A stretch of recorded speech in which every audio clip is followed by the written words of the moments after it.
Hello hi നമസ്തേ നമസ്കാരം. ഇന്നൊരു വ്യത്യസ്തമായ റെസിപ്പിയാണ് അമ്മ നിങ്ങൾക്കായി തയ്യാറാക്കുന്നത്. പിക്കിൾ എന്ന് പറയാൻ കേരളത്തിൻ്റെതായ പലതരം പിക്കിളുണ്ടല്ലേ.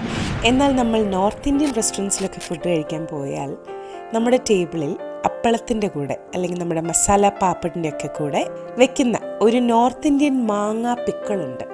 അതിനൊരു വളരെ വ്യത്യസ്തമായ രുചിയാണ്. പലരും കഴിച്ചിട്ടുണ്ടാകും. ഈ ഒരു മാംഗോ പിക്കിൾ അറിയാത്തവർക്കായിട്ടാണ് അമ്മ ഇന്നത്തെ ഈ റെസിപ്പി തയ്യാറാക്കുന്നത്. വളരെ സ്വാദിഷ്ടമാണ്, വളരെ വ്യത്യസ്തമാണ്. ഞാൻ പറഞ്ഞതുപോലെ എനിക്ക് എൻ്റെ ഒരു ഫേവററ്റ് അച്ചാറും കൂടിയാണിത് കേട്ടോ. നമുക്കെല്ലാവർക്കും വ്യത്യസ്തമായ രുചി ഇഷ്ടമല്ലേ? അപ്പോൾ സമയം കളയാതെ തന്നെ കണ്ടു നോക്കണം അമ്മയുടെ ഈ perfect north Indian style mango pickle. ഇതുപോലെ നല്ല വിളഞ്ഞ പച്ചമാങ്ങ 1 കിലോ എടുത്തിട്ടുണ്ട്. നന്നായിട്ട് കഴുകിയ ശേഷം അതിൻ്റെ പുറത്തുള്ള വെള്ളമയമൊക്കെ ഒരു ടിഷ്യൂ പേപ്പർ കൊണ്ട് നന്നായിട്ട് തന്നെ തുടച്ചെടുക്കണം. ഇനി നമുക്കിതുപോലെ ഒന്ന് കട്ട് ചെയ്തെടുക്കാം. അതിൻ്റെ ചുനയുടെ ഭാഗമൊക്കെ ഇതുപോലെ അങ്ങ് കട്ട് ചെയ്ത് മാറ്റണം. മുഴുവൻ ഫ്ലഷും ഇതുപോലെ അങ്ങ് കട്ട് ചെയ്തെടുക്കണം. ഇതിനി ഇതുപോലെ ചെറിയ ചെറിയ സ്ക്വയർ പീസസ് ആയിട്ട് ഇതുപോലെ ഒരു കട്ടിയിൽ മുറിച്ചെടുക്കാം. എല്ലാ മാങ്ങയും ഇപ്പോൾ ഇതുപോലെ കട്ട് ചെയ്തെടുത്തിട്ടുണ്ട്. നമുക്കിനി ഇതിലോട്ടൊരു 3 ടേബിൾ സ്പൂൺ ഉപ്പ് കൂടി ചേർത്ത് കൊടുക്കാം. ഇതിനി നന്നായി കൈകൊണ്ട് തന്നെ മിക്സ് ആക്കിയ ശേഷം ഒരു ഓവർനൈറ്റ് ഞാൻ ഇതുപോലെ അങ്ങ് അടച്ച് മാറ്റി വെക്കുകയാണ്. കഷ്ണങ്ങളിലേക്ക് ഉപ്പൊക്കെ നന്നായിട്ട് പിടിച്ച് കഷ്ണങ്ങളൊക്കെ അല്പം ഒന്ന് സോഫ്റ്റായി കിട്ടുകയും ചെയ്യും. ഇപ്പോൾ ഇന്നലെ ഓവർനൈറ്റ് ഞാൻ ഇതുപോലെ ഉപ്പ് പുരട്ടി വെച്ചിരുന്നതാണ്. നമുക്കൊന്ന് തുറന്ന് നോക്കാം. കണ്ടില്ലേ, അതിൽ നിന്ന് നന്നായിട്ട് വെള്ളം ഇറങ്ങി വന്നിട്ടുണ്ട്. ഇനി അതിലെ ആ ഊറി വന്നിരിക്കുന്ന വെള്ളം നമുക്ക് വേണമെങ്കിൽ അങ്ങ് മാറ്റിക്കളയാം. അതാകുമ്പം ഒട്ടും തന്നെ നമ്മുടെ അച്ചാർ കേടുകൂടാതെ കുറേ മാസങ്ങളിരിക്കും. അത് മാറ്റിക്കളയാതെ അത് ചേർത്തും ചെയ്യാം, കുഴപ്പമില്ല. ഇതാകുമ്പം ഇങ്ങനെ ചെയ്താൽ കുറേ നാൾ നമ്മുടെ അച്ചാർ കേടുകൂടാതിരിക്കും. കൂടുതൽ നാൾ നമുക്കിത് സൂക്ഷിക്കാനും പറ്റും. വെള്ളം ഇതുപോലെ മാറ്റിക്കളഞ്ഞില്ലെങ്കിൽ ഈ അച്ചാർ പെട്ടെന്നൊന്നും കേടാകത്തില്ല കേട്ടോ. ഈ ഒരു മാങ്ങ കഷ്ണങ്ങൾ കണ്ടില്ലേ, ഇപ്പോൾ അത്യാവശ്യം ഇത് സോഫ്റ്റായി കിട്ടിയിട്ടുണ്ട്. ഇനി നമുക്ക് മസാല ഒന്ന് തയ്യാറാക്കിയെടുക്കാം. ഒരു പാനിലേക്ക് 3 ടേബിൾ സ്പൂൺ ഉലുവ ചേർത്ത് കൊടുക്കാം. ഒന്ന് നല്ല മണം വരുന്നിടം വരെ നന്നായിട്ട് മൂപ്പിക്കണം. ഇതിനെ ഒരു പ്ലേറ്റിലേക്ക് നമുക്കങ്ങ് മാറ്റാം. വീണ്ടും അതേ പാനിലേക്ക് 1 ടേബിൾ സ്പൂൺ പെരിഞ്ജീരകം ചേർത്ത് വീണ്ടും ഒന്ന് മൂപ്പിച്ചെടുക്കണം. കൂട്ടത്തിൽ ഒരു 8 മുതൽ 10 വരെയാകാം ഗ്രാമ്പൂ കൂടി ചേർത്ത് കൊടുക്കണം.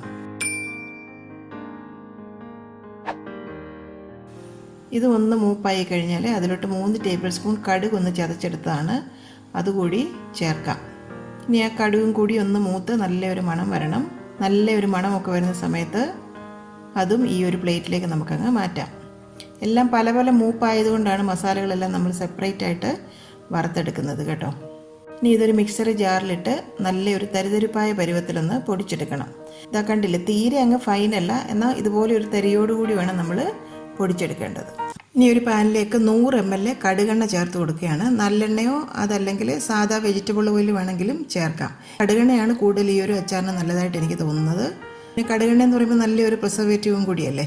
കടുകെണ്ണ നന്നായി ചൂടായി കഴിഞ്ഞ് അതിൽ നിന്ന് ആ ഒരു സ്മോക്കൊക്കെ പുറത്തേക്ക് വന്നതിന് ശേഷം വേണം ഇതുപോലെ ഒരു സീവറിൽ കൂടി ആ മാങ്ങയുടെ കഷ്ണങ്ങൾ ഇനി അതിലേക്ക് ചേർത്ത് കൊടുക്കാം.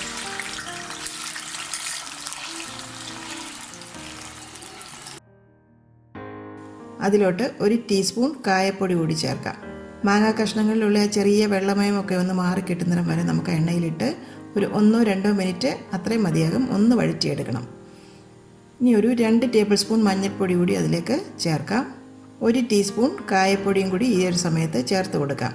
മൊത്തത്തിൽ നമ്മൾ 2 ടീസ്പൂൺ കായപ്പൊടിയാണ് ചേർത്തിരിക്കുന്നത്. 3 ടേബിൾ സ്പൂൺ കാശ്മീരി മുളക് പൊടി കൂടി ചേർക്കാം, പിരിയമുളകിൻ്റെ പൊടി. 1 ടേബിൾ സ്പൂൺ കരിഞ്ജീരകം, ബ്ലാക്ക് ജീര എന്ന് പറഞ്ഞ് കിട്ടത്തില്ലേ, നമ്മുടെ കലോഞ്ചി എന്ന് ഇതിന് പറയും. ഇത് നോർത്ത് ഇന്ത്യൻ ഡിഷസിലൊക്കെ കൂടുതൽ യൂസ് ചെയ്യുന്നതാണ്, അച്ചാറുകളിലൊക്കെ. ഇതെല്ലാ സൂപ്പർ മാർക്കറ്റ്സിലും അവൈലബിൾ ആണ്. ഇതൊരു പ്രത്യേക ഫ്ലേവറാണ് ഈ അച്ചാറിന് നമുക്ക് തരുന്നത്. എല്ലാം കൂടി നന്നായിട്ട് ഇളക്കി മിക്സ് ആക്കാം. 2 ടേബിൾ സ്പൂൺ ഉപ്പും കൂടി ഈ സമയത്ത് ചേർക്കാം. ഉപ്പ് കുറച്ച് നമ്മൾ നേരത്തെ മാങ്ങയിൽ പുരട്ടി വെച്ചിരുന്നു കേട്ടോ, എങ്കിലും ഒരു 2 ടേബിൾ സ്പൂൺ ഉപ്പും കൂടി ഈ സമയത്ത് ചേർത്ത് കൊടുക്കാം. നിങ്ങൾ എടുക്കുന്ന മാങ്ങയുടെ പുളിയൊക്കെ അനുസരിച്ച് വേണം ആവശ്യത്തിനുള്ള ഉപ്പ് നിങ്ങൾ ചേർക്കാൻ കേട്ടോ. ഇനി പൊടിച്ച് വെച്ചിരിക്കുന്ന മസാല കൂടി നമുക്കിതിലേക്ക് ചേർക്കാം.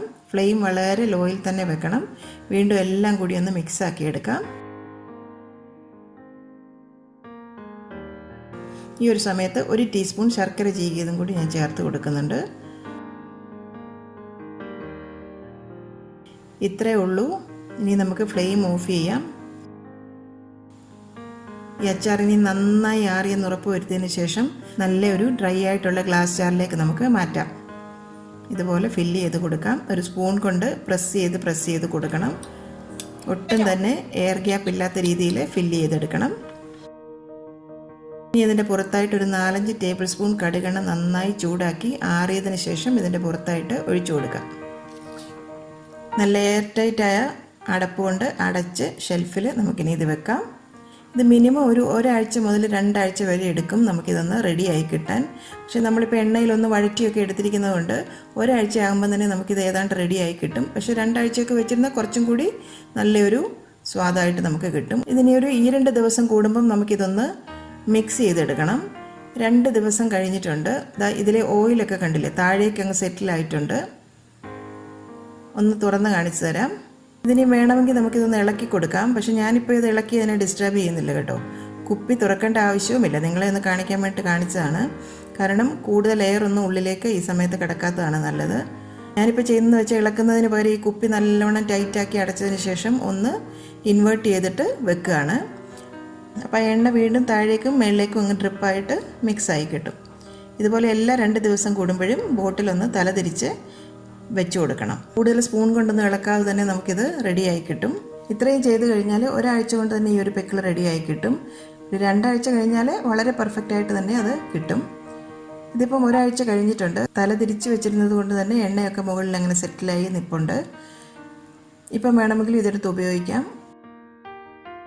വീണ്ടും ഈ കുപ്പി ഒന്ന് നല്ലവണ്ണം ഷേക്ക് ചെയ്തതിന് ശേഷം വീണ്ടും ഇത് ഷെൽഫിലേക്ക് മാറ്റി വെക്കാം. ഇതിപ്പോൾ 10 ദിവസം കഴിഞ്ഞിട്ടുണ്ട്. ഒന്ന് തുറന്ന് നോക്കാം. ഇതാ കണ്ടില്ലേ, മാങ്ങാ കഷ്ണങ്ങളൊക്കെ നല്ല സോഫ്റ്റ് ആയിട്ടുണ്ട്. എന്നാൽ ഒട്ടും തന്നെ അത് അലിഞ്ഞു പോയിട്ടില്ല. കേരള സ്റ്റൈലിലുള്ള മാങ്ങാ അച്ചാർ എന്നൊക്കെ പറഞ്ഞാൽ അത് ഇരിക്കും തോറും ഓവർ സോഫ്റ്റായി മാറും അല്ലേ, വല്ലാണ്ട് അങ്ങ് അലിഞ്ഞു പോകും. എന്നാൽ ഈ ഒരു അച്ചാർ ഈ ഒരു രീതിയിൽ തയ്യാറാക്കിയാൽ ഇതുപോലെ തന്നെ ഉണ്ടാവും അതിൻ്റെ കഷ്ണങ്ങൾ. ഇതൊരു 2 മാസമായാലും ഇതുപോലെ ഒരു പരുവത്തിൽ തന്നെ കഷ്ണങ്ങൾ കിടക്കും. അതാണ് ഈ ഒരു നോർത്ത് ഇന്ത്യൻ പിക്കിളിൻ്റെ വ്യത്യാസം. ഇതാ കണ്ടില്ലേ, ഇതിപ്പോൾ നമ്മുടെ കേരളത്തിൻ്റേതായ പല മാങ്ങാ അച്ചാറുകളുണ്ടല്ലോ, അതിൻ്റെ ഒന്നും ഒരു സ്വാദല്ല ഇതിന് കേട്ടോ. ഇൻഗ്രീഡിയൻസും ഒക്കെ വളരെ വ്യത്യസ്തമല്ലേ, വളരെ വ്യത്യസ്തമായ ടേസ്റ്റാണ്. നോർത്ത് ഇന്ത്യൻ റെസ്റ്റോറൻറ്റ്സിലൊക്കെ കയറിയ നമ്മുടെ താലിയൊക്കെ കഴിക്കാൻ നമ്മൾ പോയി കഴിഞ്ഞാൽ ആദ്യം തന്നെ അപ്പളത്തിൻ്റെയൊക്കെ കൂടെ ടേസ്റ്റ് ചെയ്യാനായിട്ട് കൊണ്ട് വെക്കുന്ന ഒരു മാങ്ങ പിക്കിളില്ലേ, ആ ഒരു നോർത്ത് ഇന്ത്യൻ സ്റ്റൈൽ പിക്കിളാണിത്. വളരെ സ്വാദാണിത്. ഇത് നല്ല ദാൽ കറി, ദാൽ ഫ്രൈ, അല്ലെങ്കിൽ ചപ്പാത്തി, പനീർ കറി, നാന്, ഫുൽക്ക എല്ലാത്തിൻ്റെയും കൂടെ നല്ല അടിപൊളിയാണ്. നമ്മുടെ ചോറിൻ്റെയും കറികളുടെയും ഒക്കെ കൂടെ കഴിക്കാൻ നല്ലതാണ്. അത് മോശമാണെന്നല്ല ഞാൻ പറഞ്ഞത്. ഇതാ കണ്ടില്ലേ, ഒരു കഷ്ണം ഞാനൊന്ന് കഴിച്ച് നോക്കട്ടെ. ഒട്ടും അലിഞ്ഞൊന്നും പോയിട്ടില്ല, നല്ല കട്ടിയായിട്ടുണ്ട്. എന്നാൽ അത്യാവശ്യം സോഫ്റ്റുമാണ്. വളരെ നന്നായിട്ടുണ്ട് കേട്ടോ. അടിപൊളി ടേസ്റ്റാണ്.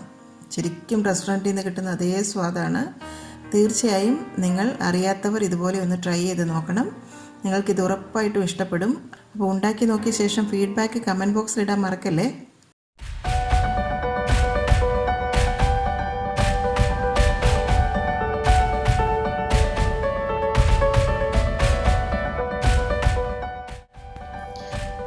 എൻ്റെ അമ്മയുടെ ഇന്നത്തെ ഈ റെസിപ്പി നിങ്ങൾക്ക് ഇഷ്ടമായെങ്കിൽ ഈ വീഡിയോ നിങ്ങൾ തീർച്ചയായും ലൈക്ക് ചെയ്ത് ഷെയർ ചെയ്ത് ഞങ്ങളെ സപ്പോർട്ട് ചെയ്യണം. ഒപ്പം തന്നെ കറി വിത്ത് അമ്മ സബ്സ്ക്രൈബ് ചെയ്യാനും ബെൽ ഐക്കൺ ക്ലിക്ക് ചെയ്യാനും മറക്കരുത്. പെട്ടെന്ന് തന്നെ ഞാനും അമ്മയും മറ്റൊരു റെസിപ്പിയുമായി എത്തും. അതുവരേക്കും നന്ദി, ഗുഡ് ബൈ.